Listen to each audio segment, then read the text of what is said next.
What a beautiful day in California, too, I must say. Yeah. How you doing, Dr. West? How you doing, my dear brother? I'm good. My name is Damian Square. I'm here on behalf of the Santa Rosa Junior College Black Student Union. Ooh, with my... Wow, Santa Rosa's in the house. Yes. Me, my friend, and also Angela Webb-Pig, we started a Black Student Union at the Santa Rosa Junior College, the first one in over 10 years.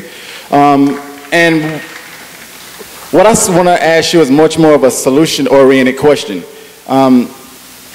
At the end of the Civil War in 1865, African Americans controlled less than 1% of this nation's entire wealth. Here it is, April 11th, 2013, African Americans control less than 1% of this nation's wealth. African Americans make up a mere 12% of the United States population, but we fill disproportionately close to 50% of the prison population. So my question is, what do we do as a collective to make ourselves more of an economic threat against a capitalistic political system that is essentially controlled by money? And how do we influence the youth that is coming up in a Eurocentrically taught K-12 educational system that is only where 1 in 5 African American males drop out before high school, that is only adding to the disproportionality of the prison industrial complex? Thank you. I appreciate that, though, brother. Appreciate that. Definitely. Indeed. Appreciate that question. Indeed, indeed. Salute your leadership. Let me first say something, though, about the organization, because I'm very glad to hear that you got the black organization there.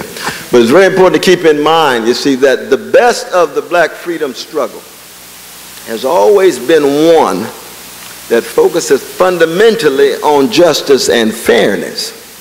It begins on the chocolate side of town, but is always spilled over. And why do I say that? I say that because in the last 30 years, anytime people talk about organizations, black organizations, brown organizations, Jewish organizations, Catholic organizations, we have this notion that is just about interest and that also about principles. So we have interest groups only concerned about one small group. And we know Martin Luther King Jr., we know the later Malcolm X, we know Fannie Lou Hamer. They began with black people suffering. They attacked black people suffering, but because they were concerned about justice, they were morally consistent. So they connected with brown. They connected with red. They connected with progressive white.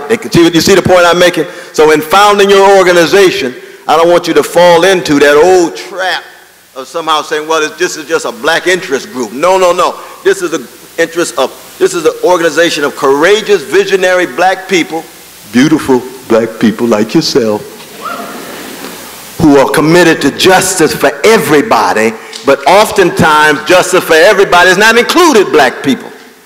So now it's everybody. It's everybody. And of course the flip side of that is, we got a lot of black folk who love everybody but black folk. Now that's sick and pathological. But when you love everybody, but you root it where you are. Now, I just said it as a preliminary thing because you're just taking off. And we need this older tradition. This older tradition. So it's not just interest groups at all. Because it upsets me even these days we're talking about our brown brothers and sisters as if now we got to talk about brown because their numbers are increasing. No, you talk about brown because they've been precious all the time and you're concerned about justice and fairness no matter what. It's not a matter that all of a sudden now there's so many numbers and you got to deal with them. No, not at all. That's why our indigenous peoples are so very important. That's why the Jews and the Arabs and the Muslims, they don't have to be a large group for us to be concerned about them, you see. But the point that you make then about, okay, we lost 56% of black wealth with the financial catastrophe of Wall Street. 56% of black wealth, you see. And that's for the middle class. For the black poor, no wealth to lose. Black working class, no wealth to lose. What do? First, we had to tell the truth. And that's going to be the first obligation of you and your organization. Do you have the courage to tell the truth about anybody and the system as a whole? Many black leaders today will say what? Well, Brother West, we're so glad you said, you're talking about that on television, but I can't say that because I want access to the White House.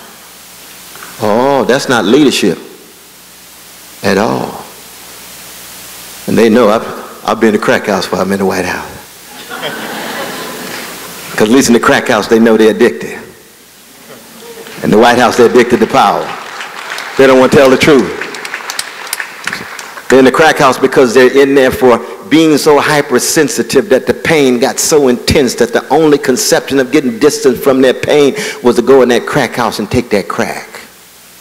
Like John Coltrane, heroin addict for 10 years because he's so hypersensitive to the pain. He couldn't deal with the pain because he was always connected to it, that he had to get some distance from it through heroin for 10 years, then went wow, then went turkey, and then took off with a love supreme.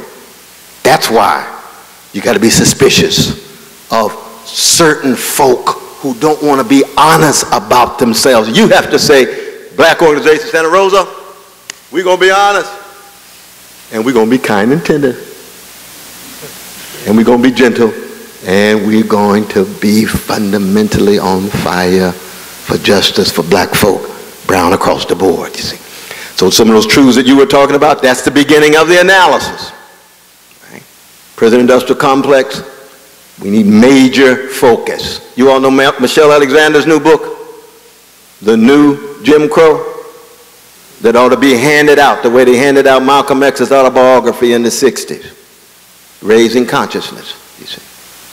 Raising consciousness. So that's the beginning of an answer, my dear brother. I don't want to go on all night, but I do salute the work that you're doing. Just keep that love in your heart, keep that courage in your heart tied to something bigger, but also concerned about Letitia and Jamal, Ray, and Babe Ruth. Because much of America is not concerned about Ray. And many of us live and die for the Rays, because they are brothers and our cousins, our fellow human beings, and you don't have just to be black. Be able to live and die for black people. John Brown wasn't black, was he? Miles Horton, founder of Highlander Center with Rosa Parks and Stokely Carmichael and Martin Luther King Jr. That brother was as white as the National Hockey League majority. But he loved black people because he loved justice. And he would have done the same thing for Jews, for Arabs. He would have done the same thing for Italians, for Irish. It was a human affair. Other question. Where is it? We got a hand here, but I think we're going to bring the mic. There you go. Let's give our brother a hand here. He's working so, he's so wonderful. He's got such a wonderful spirit that he brings to this. Hi, thank you for coming out tonight. I had a question and also kind of a concern. So I'm noticing that our generation and below, and even some of those above us, I feel like our country and our globally, as a matter of fact, we're kind of going in this direction that is very individualistic and Western. And I noticed that with a lot of the advances with technology, with Facebook, with Twitter, with Instagram, it's this obsession with narcissism, but it's this illusion of unity and oneness, which is the farthest thing from what it's doing. It's breaking a lot of people apart, creating egos bigger than you can imagine. But my question is, how do you get I guess I don't know what I'm really asking for, but how would you go about mobilizing a group of youth who doesn't even realize what's going on, to break down that veil, that, bringing out the realization that we're a group of people who are getting indoctrinated into an infrastructure that is much bigger than us, that ends in like a gated funnel. I mean, it seems like there's a window of time that's kind of, you see over the time with, from the 20s to the 30s to the 60s with different movements, and we're at a time where we need, I feel like, another movement, but there's so much distraction and all these other things that there's this illusion of, it's okay, Barack Obama's president, it's okay, the music industry they're doing something, there's this, I mean, what do you have to say about that for somebody wants to mobilize, but outside of technology? I mean, even outside of technology? Outside of technology, because I almost feel like technology gets in There's the way. so many distractions there, and it's like an instant inflation of ego on accident sometimes. Oh, no, I see. But I mean, keep in mind, we were talking about this earlier with the students, that we learn from Northern Africa, we learn from Egypt, we learn from Tunisia. They use social media tied to a weak consciousness and brought down some tyrants. It's the persons who approach and use the technology that we need to examine, you see. That's the crucial thing. But I hear what you're saying. But keep in mind, too, even when one says Western, now we know that the West has a variety of different traditions. Right? You got monasticism. That's not too individualistic. That's a whole lot of folk together, hanging out. You know what I mean? You got utopian communalism. You've got socialism. You've got a whole host of traditions in the West that are highly critical of extreme individualism. So in that sense, it's a matter of that critique of extreme individualism, whatever it is, whatever form it takes. But the West could very well have some resources for the kind of community that you're talking about, that I'm talking about, and so on. We're always looking for the best and the worst of any tradition, be it Western, Eastern, or what have you. And of course, when I talked about the prophetic, I mean, that's not Western at all. That's Mid-Eastern, right? That's Jerusalem, North African, Mediterranean. So we don't want the West to think that somehow they end up with either all the good stuff or all the bad stuff. The West is just the West, with all the good and the bad all mixed in together. It's the individualism that you rightly point out. Now that is dominant, yes. But I tell you, I was in China 2 years ago, and if you want to go to a place that has rule of money and individualism and capitalism, same problem. Even though the language is communism, is well, okay, sure, no, the corruption is such, because once that market culture sets in, it's just about me, and survival of the slickest.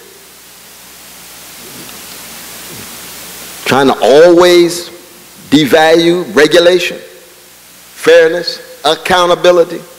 That's true anywhere. Africa, Asia, Latin America, and so forth and so on. But I do think that there is an awakening taking place in your generation around precisely what you're talking about. And the way to do it is example. The way to do it is constitute your own groups, create your own networks. Sometimes it may not be that big, but in the end, it's not about quantity, it's about quality. How many churches followed Martin Luther King Jr. when he called for a boycott in Montgomery in 1955? They had over 100 black churches. There's about 14 of them. Everybody thinks, oh, he had a mass movement. No. No, he had a courageous slice. How many students protested against the war in Vietnam? What was the percentage people think? Oh, everybody was a part of it. No, that's not true. Of course, your parents, you get the feeling everybody was there. No, they lying. They watched it on television, you know. It was about 1 out of 5. That's a lot of people given all the students in the country. A lot of people think we were there all at Berkeley. No, they were in Michigan and Minnesota and other places too. But Berkeley was one of the leaders, no doubt about that. So that you want that slice to get bigger. It's never going to be mass in terms of including everybody, because people are scared. People are afraid, you know. People are insecure. And we want to be one of the courageous ones. Acknowledge insecurity and fear, but work through the fear and come out on the other side as a force for good. That's the beginning of an answer to your question, but I appreciate your question, though. Yes, is there, I think we've got a brother right here on the front row.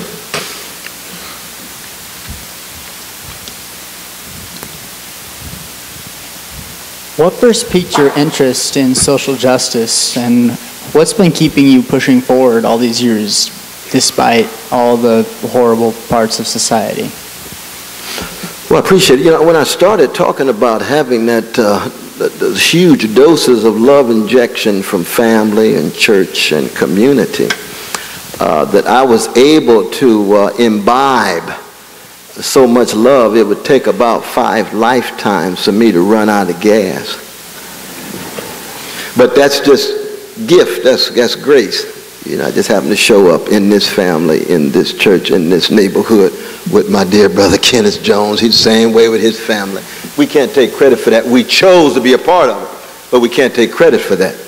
Many people don't have the same kind of love at home. Many people go to churches that are mega churches with no mega love or no mega courage.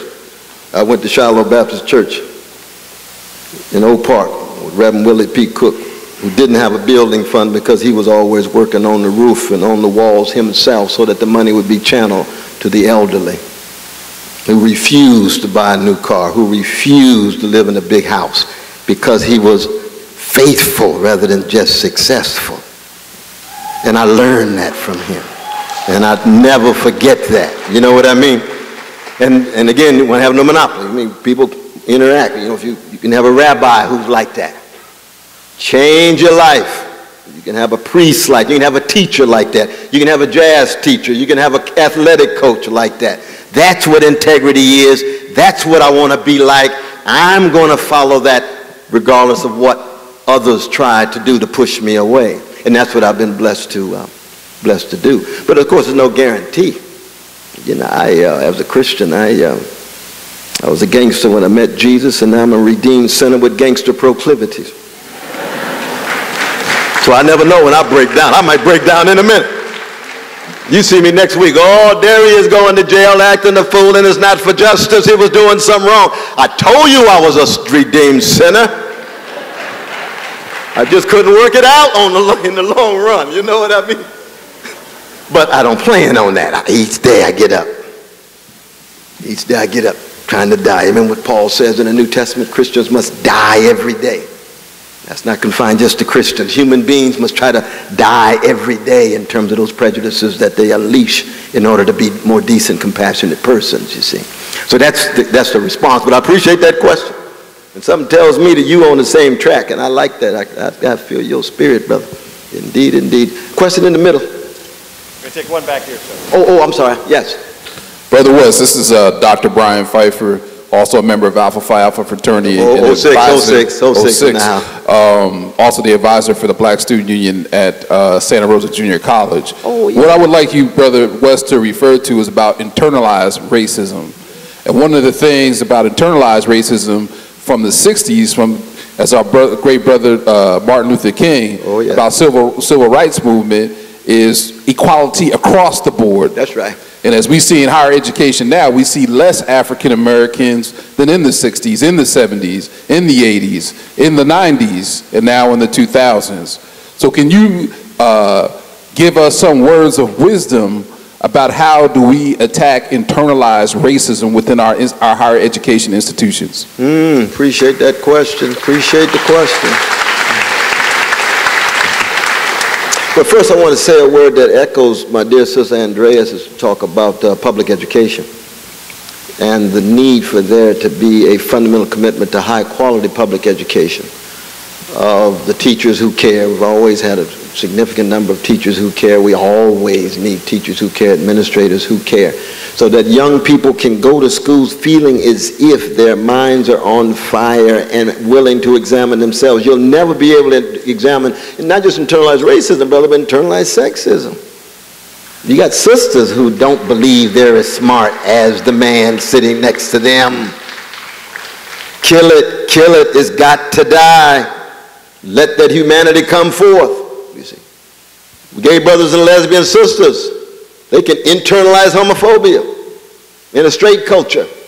Kill it, let your humanity come forth. Working class people coming into context that are very middle class, thinking somehow, middle class people, they seem to talk so fast and seem to know so much and talking about all their experiences all around the country and the world, and you lived in your town, and when you went to your grandmother, you thought that was a breakthrough in geography. Let your humanity come forth. Kill that inferiority complex because you're from the working class. That's a process of paideia. That's a process of paideia. But the internalized racism is a crucial issue. And a lot of it has to do with what I said before. I love the sign that Marcus Garvey used to have at every rally. He used to have a black person leading the march called "The Negro is Not Afraid." Sometimes he's shaking, holding it. The Negro is like Kanye West. George Bush doesn't like black people after Katrina. You remember that? Oh, brother, I thought you had flow. He's scared. The Negro's scared. And we love Kanye. He and Sister Kim.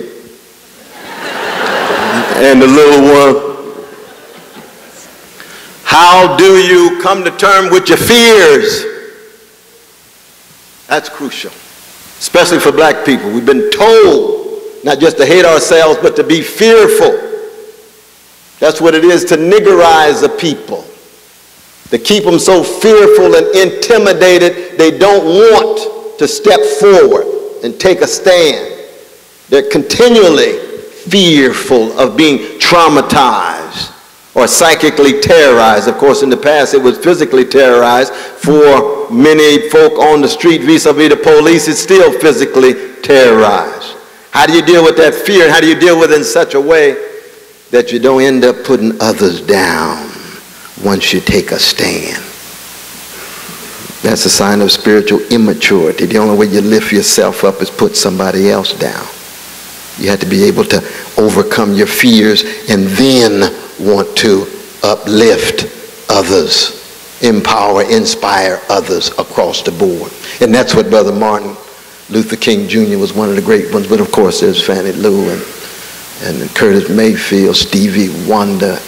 There's so many great artists who, Marvin Gaye, they taught us deep things about love. Donna Hathaway and the others, Nina Simone. They taught us how to love ourselves without putting others down, dealing with that fear. But good luck with that group, though, brother. It's good to have an alpha brother running things. Where's that next question? There we go. Right here, right behind you. I almost said I don't need a mic.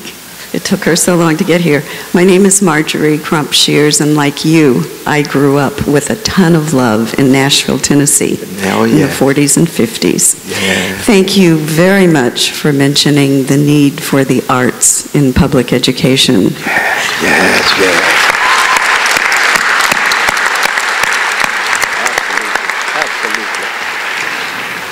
I retired from public education and decided I had to find my other passion, so now I'm a full-time actor, and I know how important the arts are, so thank you.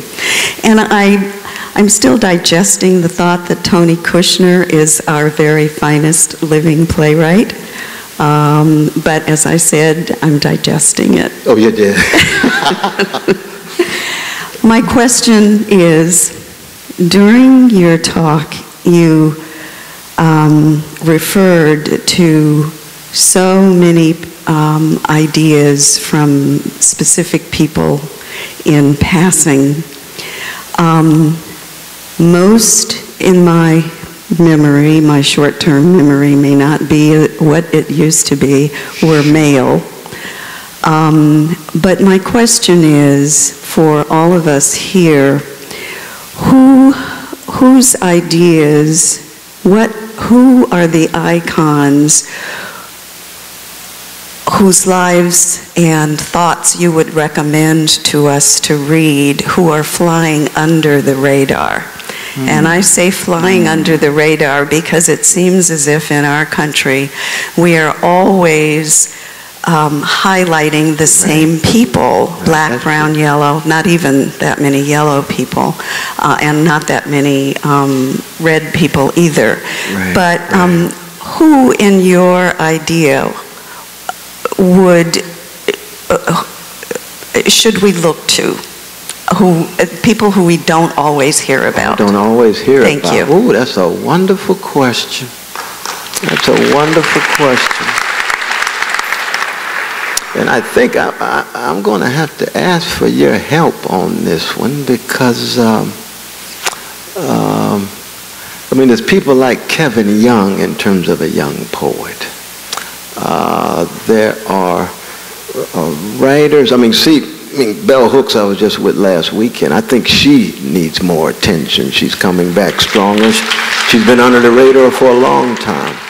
And I must say, even in regard to Tony Kushner, that's after the death of August Wilson, you see. That's after the death of Brother August.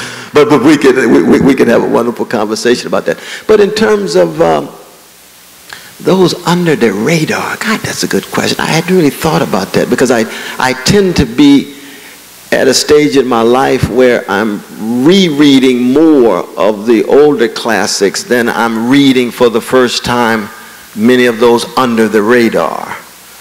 Because as you move toward death, there's a sense in which you go for those tried and true orientation, which means that's a certain kind of preservatism that sets in. I don't call it conservatism because I'm not really conservative, but I love to preserve the best in order to change. You see. And when I move in that direction, it's the Toni Morrisons and others. But Toni is always projected all the time. But I just think she bears reading, rereading, and rereading based on how I... But do you have a few names of those under the radar for us? Because I don't want to lose this moment with all these wonderful folk here. Who is that? Oh, Grace, yes. Yeah, but Grace is, she's no spring chicken, you know. She's young, she's youthful, but she's been around a long time. Who is that? Oh, yes, that's true.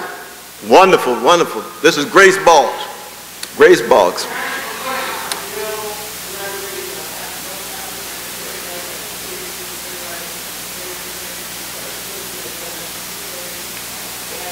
Oh, yes, I love that. I love that. Oh, Santa Rosa's really got something going on here now. I tell you. Anybody else got one or two more names for me? Jones? Oh, Van Jones. Yeah, and his green politics, he's got something to say. Oh, yeah, he got something to say. One more name. Oh, okay. All right. No, see, this is, see what you've unleashed this, sister. Absolutely. We need to be in contact with a variety of different voices here. And that's true for not just the males and not just the blacks and the browns. Other question? Well, yeah, we got to pray for Nelson. He's very sick now, though, you know. But ideas still new in many ways. Yes, go right ahead. Hi, Dr. West. Absolutely. My name is Callie Fowler. I'm a student of philosophy and English here. And there have been a few instances on our university recently, one where Black Student Union posters were defaced with racial epithets, and one where LGBTQ posters were crumpled and torn down to the ground. Both instances were characterized by the university as intolerant. And how can we as a student body show the university that we should not settle for mere tolerance for our brothers and sisters, but show that these are truly hateful and unacceptable acts? Oh, absolutely. Oh, yeah. Absolutely. No, I mean, you want more than just tolerance. You want respect. It takes courage to respect those who have been cast as other and different. And it goes right back to the fears, insecurities, and anxieties that we often have dealing with what we think is either unknown or a stereotype that we've been taught. And that's precisely the thing that needs to die in us. But keep in mind that just like in our own lives, you know, we all woke up at certain particular moments. And different people wake up at different times. They wake up at different times. You've had people who were in the Ku Klux Klan and ended up fighting in the Black Freedom Movement. And that was a whole lot of spiritual work that took place. But people do change. And so, in one sense, we ought not be surprised if, you know, you get a sign defaced or something. What you don't want to do is go into a panic. You know, think, oh my God, now the Ku Klux Klan is taking over Sonoma County. No. This is a sign. This is one piece of paper. And you got a whole slew of other folks of all colors who are going to, well, you saw the applause you got, right? Who are going to come together. So it's not going to leave the gay brothers and lesbian sisters all by themselves to defend themselves. The straights are going to be there with the gay brothers and lesbian sisters. It's not going to be the black people all by themselves. White brothers and sisters are going to be right there with the black folk. Not going to be the Jews all by themselves. Not going to be the Latinos all by themselves. Justice, fairness for everybody. But we ought not be surprised because, as I said at the very beginning of my presentation, you know, all the magnificent things we've been able to do owing to blood, sweat, and tears of this country. America still is a country that has these very deep legacies. And there's still a lot of people around. I mean, the FBI tells me all the time, because I'm on the death list of the groups. What is it now? 1,100 white supremacist militia groups in America. That's serious business.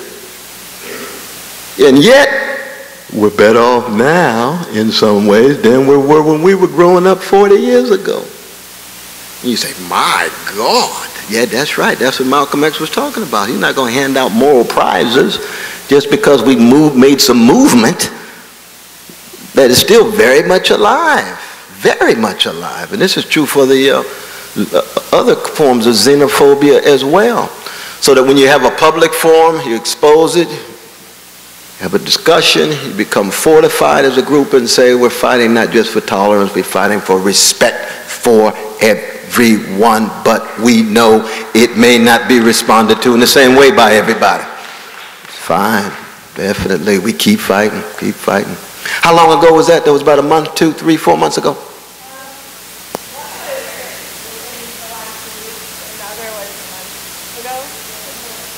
About 2 weeks ago. No, indeed. Yeah, no, definitely. No, I mean, this was, you know, at Princeton, I won't even tell you all the challenges we have. The Union Theological Seminary is a little different because we got highly prophetic folk, but of course at Union we suffer from the pathology of self-righteousness. We so on fire all the time. We don't want to listen sometimes to each other. You know how folks so fired up for justice, they don't want to listen to anybody else? They don't want that love to come through. They just want to talk about justice. They use justice to hit you upside the head. I thought they're supposed to embrace everybody. Question? Yes. Hi. I drove up here from Southern California to see you, so it's pretty big deal. My dear brother. But you take your time asking your question. You take your time, brother. Well, essentially what I want to ask you is, I'm a white man, grew up in white America, and I see the suffering of people that aren't white in my workplace, and I've seen it in my own family. We have a gay family member, and what basically I want to ask to you is, I want to do what you do, and I need to know what I have to say to the white community to make them realize that there's other people besides them that are suffering all the time, and why I work with immigrants who work 16-hour days and they cannot make a decent living. I don't know what to say to the white community because they're living in a delusion, and I have the will to power to change this. I don't know what to do. So what do I say to white America to make them wake up from this matrix, I suppose? I mean,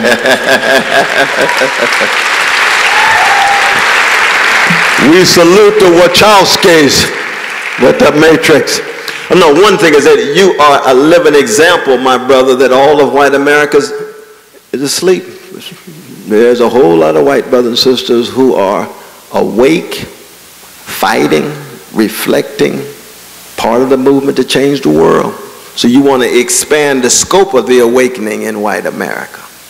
You want to keep alive the memory of those in white America who've been part of the struggle for justice and on the love train across the board. And there are significant, magnificent freedom fighters for justice who come from the vanilla side of town. There's no doubt about that. Literary, artistic, political, and so on. You want to expand it. But in the end, you just want to bear witness. In the end, you want to do what you do. In the end, you want your deeds to do the talking.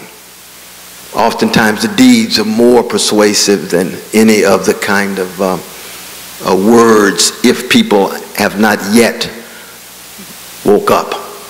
But the fact that you drive all the way down from Southern California to come, you sure you didn't come just for the beautiful scenery? No, it's beautiful up here too, but it's a blessing to have you though, brother. You drive safely back. But you see what I'm saying in terms of continuing the work you're doing.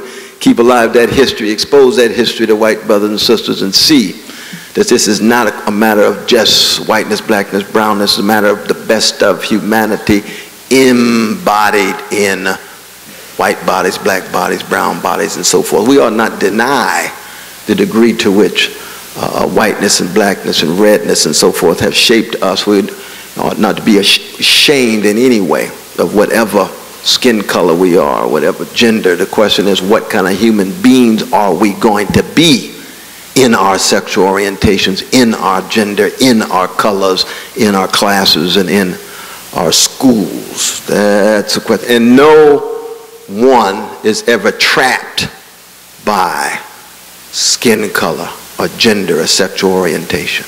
You can always choose to be better, always choose to be freer, and always choose to be more visionary and courageous. Absolutely. No, indeed. Indeed, indeed.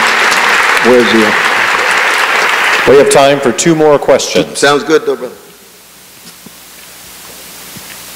My name is Sarah Seltzer, and I'm a retired veteran, Army veteran. And I live in a retirement community, 10,000 people over 55. The average age is 79. And here I am tonight with all these young people in front of me, which is not my normal daily experience. But I just want to remind you all that in America, after you get past 65, you sort of become invisible too, but in a different way. So I just want to encourage you all to be more aware of that. And if you're feeling like you're buried in technology or the internet is just sort of pulling you apart, seek out some older people in your community, and you'd be amazed at how much they would be delighted to share with you their experiences and their stories. And Dr. West, I feel you've really shared some wonderful perspective and vision. So I have a lot of time to absorb that as I drive home tonight. Thank you. Oh, thank you so very much. Thank you so very much. Indeed, we salute our elders. We salute our elders. This is going to be our last question for the evening. Okay. How you doing? Good evening, Dr. West. Good to see you. I'm a graduate student from San Francisco State University. Graduated Sonoma State, though. Yes, yes, distinguished graduate. And I'm sorry? You are a distinguished graduate. Thank you. I'm currently working in public education as a special educator, and something I'm faced with every day is the disproportionality of African American and Latino students in special day classes. And I see my students every day who are highly intelligent, but are put into these remedial courses because they're not fitting the expectation of the tests and the standardized Eurocentric education system. And I see these students who are struggling. They're coming from bad parts of town where there's a lot of violence, a lot of gang activity, and they're faced with going home with that every day. They have parents and siblings and friends who are all giving them different messages, and they come to school and they have 4 to 5 to 6 different teachers telling them all different things all day. So what I would really like to know is how to empower these 6th, 7th, and 8th graders that I work with to be part of their community and realize that they can make their choices. And I sometimes, as an educator, I feel like I'm lost in that muddle of all these different things they're getting from all angles as youth. So what advice do you have to empower these youths? Yeah, I appreciate that question. No, it's appropriate in some ways that we end on that. Let me begin on a personal note that, see, when I was in 3rd grade, I was booted out of schools, and no school district would take me because I was out of control. I'm still out of control, but I was trying to do better. I was trying to do a little bit better. But if that had happened today, I would be very much a part of these young brothers you're talking about. The only thing that rescued me were the layers of love, care, nurture, concern that enveloped me in such a way that I could change and go another way. That's what's missing. It's not reflected in our policies. It's no accident the #1 country in the world for education is who? Finland. What does Finland have? Small classes, 14 in every class, 2 teachers in every class, free breakfast, free lunch, a culture of cooperation, not competition, of trust, not just choice. 98% of their teachers and superintendents are unionized, so it's not a question of the teachers' unions. Right? They hardly take tests, the kind of testing that we have in this culture at all. And the students are told weekly, you are brilliant, whether it's true or not. You are brilliant. That's what our young people need. In America, the precious children of the top 1% get the same education as all students in Finland. You can go to a school, small class, teachers, care, administrators on the job, parents, very involved, resources available, and among the children of the rich, they are told often weekly, you are brilliant, and we know that's not always the case. But if somebody keeps telling you that every week, sooner or later you say, well, dang, I'm going to do something brilliant. I'm going to believe in myself. I'm going to have confidence in myself. I'm going to respect myself. The sister who raised the question about those under the radar screen, when you stood up and talked about the love that enveloped you and the love that enveloped me, that's what we both had. We had people who believed in us at the deepest level. So no matter how far astray we went, they still thought we had the potential and the capacity to bounce back and swing like Ella Fitzgerald and Muhammad Ali in the name of justice and learning and excellence. Thank you all so very much. Stay strong in your work. Stay strong in your work. Sonoma State University. Love y'all. Love y'all.